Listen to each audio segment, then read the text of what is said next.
But here we are again, history repeating itself, and the same people involved in Vietnam running operations today.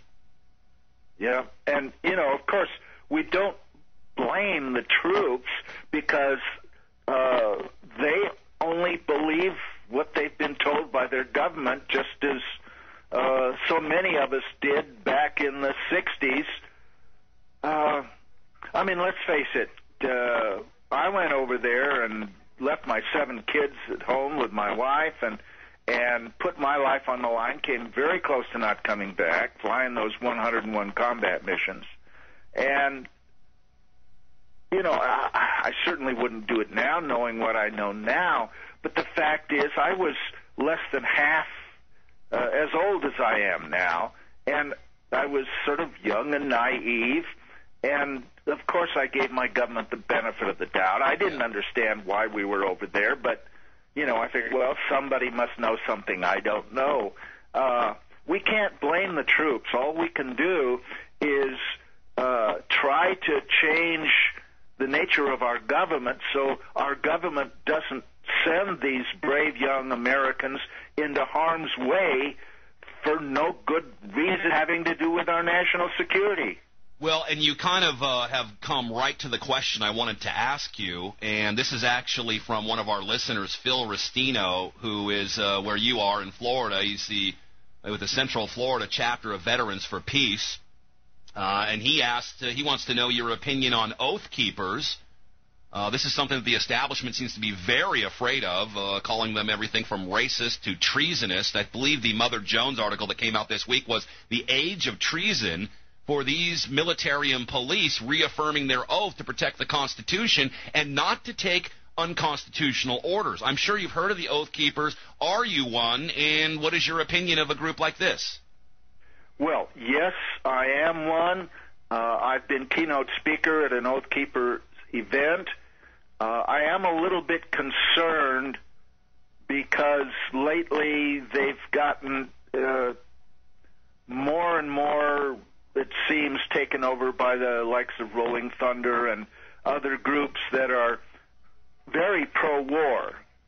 And that concerns me because I've always believed that the Oath Keepers, which take an oath not to do 10 things, basically what it boils down to is that they take an oath because they're sworn to follow the Constitution. They will not disarm, arrest, or incarcerate their fellow American citizens who are merely exercising their constitutional right of dissent. That's what it boils down to. And I fully support that, and I endorse that, and I mention that in just about all of my speeches. Yeah. But I would like the Oath Keepers, because it includes not only law enforcement, but the military, I would like them to add one more order that they will not obey, and that's an order to participate in a war of aggression.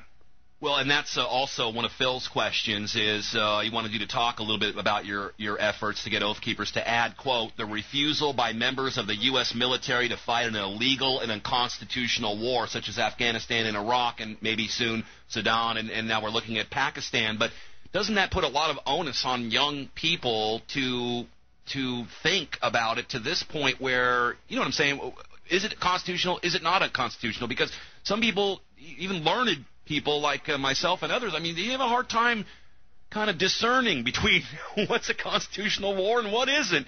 And the rhetoric is flying from both sides, so it puts a lot of pressure on our troops to, well, should I fight this war or shouldn't I? But shouldn't they be thinking that before they even sign up? Well, sure, and a lot of it has, a lot of the problem is the brainwashing that goes on through the media and the corporate monopoly media, I must say. And the other problem is the total failure of our churches to teach anything about the morality regarding warfare and the circumstances, if any, under which it is moral to participate in a war. And with the failure of the major media and the failure of the churches to do their job, it's very difficult to expect young people to be able to discern when that's what I'm saying. War is constitutional or moral and when it's not.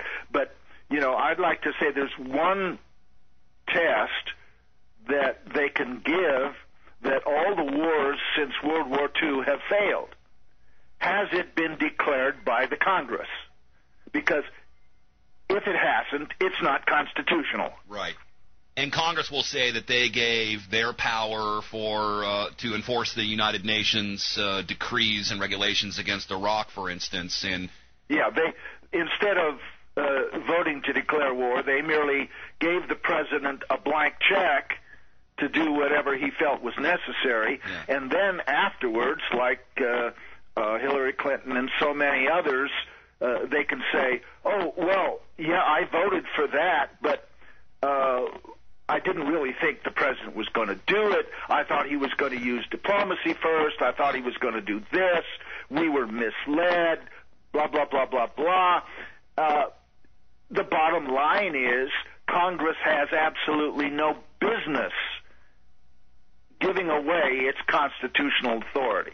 Yeah, they call that plausible deniability, and I guess so far it's working. But if they really wanted to stop the wars, they could have, and we all know that's kind of a no-brainer. Let me ask you one more question in this regard, because it's something that we've all been looking at very closely. What would it take to get left-leaning, say the Veterans Organization, Veterans for Peace, to come together with somebody like Oath Keepers and all work to the same end? Is that going to be impossible, or is there something that can be said or done or put forward to at least make a small alliance on the one umbrella of legal wars and not preemptive war? There's got to be a way to do that, isn't there? Yeah, absolutely, and I've been working on that. One of the ways I've done that is through my letter to the generals and admirals in the Pentagon, that letter of September 2007.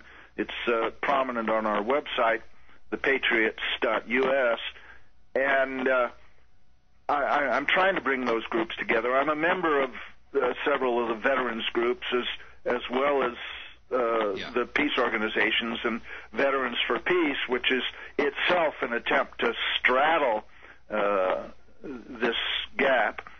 And what, I'm going to discuss some of this tomorrow at the conference, because one of the things that can bring people together is 9/11. Yeah, it should. The 9/11 truth folks have to understand that 9/11 would not have happened if there hadn't been people out there who were desperate to go to war. And therefore, the 9/11 folks have to reach out to the peace groups.